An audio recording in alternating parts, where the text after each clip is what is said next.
최근에 약사법 개정이라는 이슈가 있었습니다. 가족법인 특수관계자들을 앞세워서 의약, 제약을 납품하는 게 법으로 바뀌었습니다. 평생을 가라앉은 의사 자격이 날아갈 수도 있는 일이어서 생각보다 심각한 문제가 생깁니다. 원장님들 요즘에 개원가를 중심으로 달라진 환경에 대해서 저희가 워딩을 하는 경우들이 많아지고 있습니다. 왜냐하면 네. 원장님들이 지금 상황을 전혀 인지 못하시고 컨설팅을 받으셨다가 피해를 호소하시는 분들이 너무 많아서 최근에 1, 2년 사이에 혹은 요 한두 달 사이에 네. 급격하게 바뀐 이슈들을 원장님들 한번 이렇게 바뀌었구나는 알고 상담을 좀 받으셨으면 좋겠을 것 같아서 저희가 이제 신문기사 위주로 스크립을 좀 해서 정리를 해봤습니다. 첫 번째, 약사법 개정이라는 이슈가 있었습니다. 작년 12월 20일에 있었는데요. 혹시 작년 12월 기억나실지 모르겠어요. 계엄. 굉장히 어수선하고 네. 난리가 났었죠. 그러니까 저희가 원장님들한테 이제 이런 말씀을 드려요. 지금 시국이 원장님들한테 얼마나 호의적이지 않냐면 그 계엄이 나서 나라가 뒤집어지고 난리난 판국에 입법이 됐습니다. 그 와중에도? 네. 누구를 대상으로 하는 입법이냐면 원장님들을 대상으로 하는 입법이에요. 네. 이 약사법 개정이라는 게 사실은 이렇습니다. 원장님들이 이제 우리가 좀 세금을 줄이기 위해서 네. 혹은 어떤 효과적인 경제 활동을 하기 위해서 의약품들을 많이 쓰시는 원장님들은 통상적으로 의약회사와 협상을 통해서 싸게 혹은 어떤 영업적인 인센을 받으면서 가족들, 임직원들 혹은 우리 가족법인을 통해서 나한테 납품해줘. 이걸 간납이라고 하죠. 네. 의학이나 의학 외품, 제약 관련된 일들은 또 다 이 별도의 인허가 이슈들이 있기 때문에 아무나 할 수는 없어요. 네. 그럼에도 불구하고 이렇게 좀 우리 가족들 혹은 가족 법인을 통해서 나한테 뭔가 베네핏을 주면서 혹은 할인해서 내가 조금 더 좋은 조건의 물건을 살 수 있게 해줘. 병원이 아니라 다른 산업이면 그럴 수 있을 것 같잖아요. 네. 근데 이제 의료 관련된 산업은 공공의 성격이 워낙 강하다 보니까 이게 공공의 보건 환경을 해칠 수도 있다라고 해서 많은 제약들을 좀 걸었습니다. 네. 근데 그래봐야 그 제약을 영업하시는 분들이나 제약 회사들을 제한하는 규정이었지 원장님들한테 피부를 안 하다왔어요. 네. 난 상관없는데 알아서 해줘 이렇게 하면 넘어가지는 이슈들이었는데 그러다 보니까 그거를 엄격하게 막으려고 원장님들 의사 자격이 문제가 생길 수 있는 법으로 만들어 버렸습니다. 되게 무게감 있게. 그러니까 이 전까지 CSO에 관련된 법은 이 CSO라는 게 제약 영업회사입니다. 네. 계약을 대행해주는 회사거든요. 소위 말하는 이제 예를 들면 뭐 전자제품이나 보험 상품으로 치면 이런 대리점들 있잖아요. 네. 제약도 이런 대리점으로 영업을 할 수 있어요. 네. 그런 식의 영업 창구가 있었는데 이 CSO와 제약회사들을 자꾸 제약을 했는데 원장님들이 안 움직이니까 약사법으로 다뤘습니다. 우리나라에서는 지금 약사들이 특수관계자라는 규정 안에서는 입점할 수도 납품할 수도 없게 되어 있습니다. 그래요? 네, 쉬운 말로 센터장님이 의사고 저랑 형제예요. 쟤는 약사예요. 큰 병원을 운영하는 형제가 있으니까 내가 약사로서 그 병원에 입점해서 네. 영업을 하면 장사가 잘 될 것 같잖아요. 당연히 그렇게 하고 싶을 것 같은데. 그쵸. 근데 그게 공공의 보건을 해칠 수 있잖아요. 그게 왜요? 왜냐하면 더 비싸게 판다거나. 사실은 뭐 환자들이 원하는 약은 A인데 나는 예를 들면 그 유사한 성격이 있지만 마진이 더 좋은 뭐 B, C라는 얘기를 권할 수도 있고 하다 보니 그렇네요. 이 공공이라는 성격을 강조해서 약사들은 특수관계에 있는 병원과 거래하거나 납품하는 게 제약되어 있습니다. 그렇구나. 근데 지금 아까 말씀드린 것처럼 원장님들 가족 회사 하나 만들어서 혹은 네. 원장님들 가족 중에 누군가를 영업인으로 세워서 네. 그분이 병원에다가 제약과 의약을 납품하면 그분은 회사 인센을 가져가잖아요. 그쵸. 약사들은 억울하잖아요. 그쵸. 나 어렵게 공부해서 약사 땄는데 그치. 나는 못하고 이 친구들은 하고. 그러니까. 그래서 그렇게 영업하시는 분들도 못하게 막은 게 약사법입니다. CSO까지 제약 영업까지를 다 약사법의 준용을 따르도록 해놔서 이제 내가 예를 들면 가족법인 특수관계자들을 앞세워서 혹은 그들을 중심으로 해서 회사를 만들고 그 회사가 원장님들한테 의약, 제약을 납품하는 게 법으로 막혔습니다. 그러니 뭐 예를 들면 병과에 따라 다를 수는 있겠지만 약을 많이 써야 되고 의약품을 많이 써야 되는 진료 과목을 선택하신 원장님들은 가족법인이 이 제약 관련된 사업을 할 수 없다라는 걸 이해하고 계셔야 됩니다. 이전에는 그러면 가족법인으로 제약 관련된 사업을 하는 사례들이 종종 많았죠. 있었나요? 네. 예를 들면 큰 규모의 종합병원, 네. 병원은 대부분 뭐 영리를 취급할 목적으로 세워지는 병원들은 규모가 아무리 커도 개인 사업자들이다 보니까 네. 큰 규모의 병원들에게 납품하는 원장님들 가족 회사들이 있었습니다. 그래서 이를 소위 말하는 간납 구조로 뭐 의약부터 의료기기, 의료 소모품까지 다 이 가족법인이 사입을 해서 네. 원장님들한테 납품하는 구조를 한 해 정형화된 비즈니스로 하시는 가족법인들을 많이 운영하셨었는데 지금도 다 가능합니다. 다만 의학은 막힌 거예요.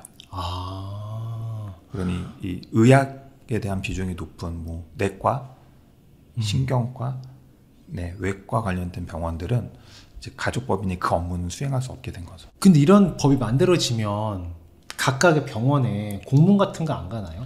병원은 약사들이 아니고 뭐 의학 회사가 아니니까 그렇긴 하죠. 그렇죠. 그러니까 원장님들이나 원장님을 서포트해주는 그러니까 이것도 되게 애매해요. 저희가 지난번 강남에서 한 50여 분 모시고 이 관련된 주제로 강의를 할 때도 세무사회계사님들이 10분 오셨는데 야, 약사법 개정까지 우리가 어떻게 하냐 이렇게 현실적으로. 그렇죠. 예. 그러니까 사실은 지방세 신고하는 것도 원래 세무사님들의 일이 아닌데 네. 뭐 하다 보니 해야 되는 일이 됐던 건데 네.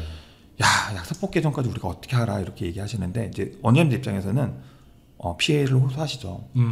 네가 지금 세무 처리해 준다고 한 게 아니라 컨설팅 해준다고 해서 내가 비용을 더 낸 거잖아. 그렇죠. 그러니까 현실적으로는 누군가가 원장님들한테 이런 컨설팅을 해준다라고 했으면 컨설턴트들이 이 내용을 알고 법이 바뀌었으니까 안 됩니다라고 먼저 얘기해 주시면 참 좋을 텐데 네. 현실은 그렇지 않은 경우들이 훨씬 많아서 야. 원장님들 저희 최근에도 사례가 이 CSO 제약 영업 대행 회사를 만드시려고 공간을 렌트하시고 법인을 설립하시고 그 영업 사원들을 채용하셨는데 올해 1월 달에 임대 계약을 맺으시고 직원 채용을 하셨는데 안 된다라는 걸 임대 계약을 하고 나서 하신 거예요. 아하. 담당 세무사님이 뭐 사과하시고 물어드리겠습니다 뭐 이렇게 얘기가 됐지만 원장님 입장에서는 그 드린 시간과 비용들이 너무 그쵸. 아깝죠. 안 되는 거예요. 원장님들 아셔야 됩니다. 이게 별거 아닌 것 같지만 사실은 원장님 주변에 있는 분들이 사실은 그 각각의 파트에서 굉장히 뛰어난 전문가가 아닌 경우들이 훨씬 많아요. 네, 그러니까 저희도 토요일날 1시에 강의를 원장님들 대상으로 했는데 네. 원장님들이 저희한테 하소연하신 게 뭐냐면 야, 1시에 강의는 내가 어떻게 들어. 진료 다 끝나고 늦게 해주려면 5시에 하든가.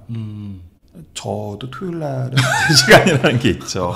저희가 원장님들하고 이제 그렇게 상담을 하다 보면 대부분 저희가 1시부터 점심시간인데 한 10분 드릴까 20분 드릴까 이렇게 얘기하면 네. 10분 20분 동안에 저희가 이런 설명을 할 방법이 없죠 사실은. 아, 그렇죠. 원장님들이 병원에서 근무하고 있는데 와가지고 얘기해주는 사람들이 있긴 그렇죠. 있는데. 그러니까 원장님들이 너무 진료에 바쁘시고 시간이 없는 건 알지만 원장님들 스케줄에 맞춰서 원장님들한테 조력하려는 전문가들은 사실은 야간 진료 끝나고 7시, 9시 점심시간에 1, 20분 뭐 토요일 저녁, 월요일, 일요일 오전에 원장님들이 요청해서 뛰어나가서 상담해 주시는 분들이 사실은 굉장히 그 산업에 정통하시거나 그 분야의 탑 클래스가 아닌 경우들이 사실은 많습니다. 사실 원장님들이 당신들이 원하는 시간에 당신들이 원하는 장소에서 맞습니다. 당신들이 원하는 이야기를 듣고자 하는 마음은 충분히 알겠으나 거기에 다 맞춰주는 분들께서는 보통 그렇게 프로페셔널하지 못한 분들이 그렇죠. 많이 있다. 그분들은 또 그분 자기 비즈니스 굉장히 바쁘고 전문가들이기 때문에 네. 그 매칭이 참 쉽진 않으세요. 그래서 맞아요. 원장님들 주변에는 컨설턴트들은 전문가들이라기보다는 소통 전문가. 원장님들이 원하는 시간에 원하는 주제로 이야기를 풀어주시는 분들이 많지 사실은 그 파트에서 아주 독보적이거나 트렌드한 정보들을 다루시는 분들은 아닌 경우들이 많아서 예, 이 약사법 개정은 꼭 기억해 주셨으면 좋겠습니다. 근데 이 약사법 개정도 중요한 내용이지만 이것처럼 앞으로도 개정되는 것들이 뭐가 있을지 모르지 않습니까?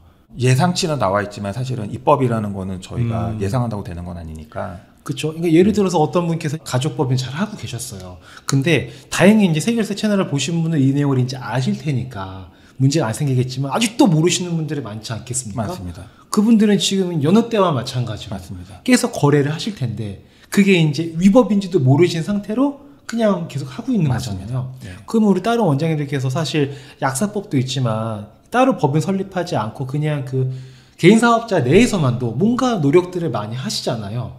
그럼 이게 맞는 건지 안 맞는 맞아요. 건지 사실 이게 굉장히 중요한 게 과세 이슈는 세금 내면 끝이잖아요. 네. 근데 의료법의 다툼으로 넘어가 버리면 네. 이건 자격의 문제가 돼 버리기 때문에 네. 네, 생각보다 심각한 문제가 생깁니다. 저희 오늘 영상 찍기 전에도 잠깐 통화 원장님이랑 하면서도 네. 사소한 문제였는데 이게 의료법 분쟁으로 가서 영업정지, 자격정지 이렇게 처분이 되는 것처럼 원장님들이 어렵게 평생을 갈아넣으신 의사 자격이 날아갈 수도 있는 일이어서 네. 사실은 원장님들한테 호의적이지 않은 환경이 됐기 때문에 뭐 이건 이기고 지고의 문제가 아니니까 원장님들이 조금 확인하고 두들기고 내가 아는 사람한테 맡기셔도 좋지만 기관에다 직접 질의하시고 재차 3차 확인하시는. 그러니까 이렇게 하신 내용입니다. 뭘 확인해야 될지 잘 모르겠다. 그럴 수 있으시거든요. 저희도 어디 아프면 무슨 약 먹어야 될지 모르는데 네. 선생님들은 잘 아시는 것처럼 네. 그럴 수 있으니까 이거 어떻게 물어보지? 라고 할 때 저희한테 말씀을 하시면 어느 기관에 물어보세요? 라고는 저희가 맞습니다. 답변 드릴 수 있지 않습니까? 그럼요. 네. 근데 또 이런 게 있습니다. 그 기관에 문의하면 너무 상투적으로 말해주니까 맞아요. 뭔 말이야 이럴 때 있거든요. 그러면 그 답변 받은 걸 주시면 저희가 해설을 도와드리겠습니다. 맞습니다. 요거 역할은 저희가 톡톡히 또 대표님께서 많이 도와주실 수 있으니까 네. 그렇게 제가 세결사 촬영하면서 계속 느끼는 건데요. 우리 의사 선생님들이 진료에는 정말 최고지 않습니까? 근데 진료만 해서는 안 되는 세상에 온 것 같아요. 그렇죠. 환경이 그렇죠. 네. 네. 진료만 해서는 안 되고 뭔가 사업으로서 뭔가 이렇게 이런 마인드가 좀 같이 장착이 되어야 하는 시기에 저희 세계에서 채널이 조금 도움이 될 수 있도록 노력하도록 하겠습니다.